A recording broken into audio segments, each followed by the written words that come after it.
വീഡിയോയിലേക്ക് എല്ലാവർക്കും സ്വാഗതം. ആരാ മനസ്സിലായില്ല? കാർത്തുമ്പി. ആരും കാറ് തുപ്പിയൊന്നുമില്ല. എന്റെ പേരാ ഞാൻ പറഞ്ഞത്, കാർത്തുമ്പിന്ന്. നിന്റെ പേര് ഊരുമെന്ന് എനിക്കറിയില്ല. എന്തിനാ വണ്ടി കയറിയിരിക്കുന്നതാ ചോദിച്ചേ? എന്നോട് കേറിയിരുന്നോളാൻ പറഞ്ഞു. ആര്? ഒരു കിളവൻ. അങ്ങനെ ഒരു കിളവൻ പറഞ്ഞാൽ കയറിയിരിക്കാനുള്ള വണ്ടി ഒന്നുമില്ല. ഇങ്ങോട്ട് ഇറങ്ങ വേണ്ടേ? പിന്നെന്തിനാ കാശ് എണ്ണി വാങ്ങിച്ചത്? ആര്? ഒരു അമ്മാവൻ. ഏതമ്മാവൻ? എനിക്കൊന്നും അറിഞ്ഞൂടാ, പോയി ചോദിക്കേ. അയാളാ ഷാപ്പിലുണ്ട്.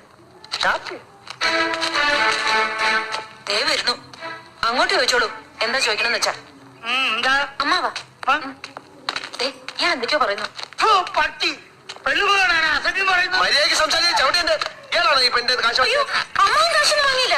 അമ്മാവൻ കാശ് വാങ്ങിയത് പിന്നെ ഇയാളാണ്. ഇത് എന്റെ അമ്മാവനാ. പിന്നെ അമ്മാവൻ കാശ് വാങ്ങിച്ചില്ലെന്ന് പറഞ്ഞു. അമ്മാവൻ കാശ് വാങ്ങിയെന്ന് പറഞ്ഞത് ശരിയാ, പക്ഷേ അമ്മാവൻ കാശ് വാങ്ങിയെന്നല്ല ഞാൻ പറഞ്ഞത്. പറഞ്ഞു അമ്മാവൻ കാശ് വാങ്ങിച്ചെന്ന് പറഞ്ഞു. എന്റെ അമ്മാവൻ കാശ് വാങ്ങിയെന്നല്ല ഞാൻ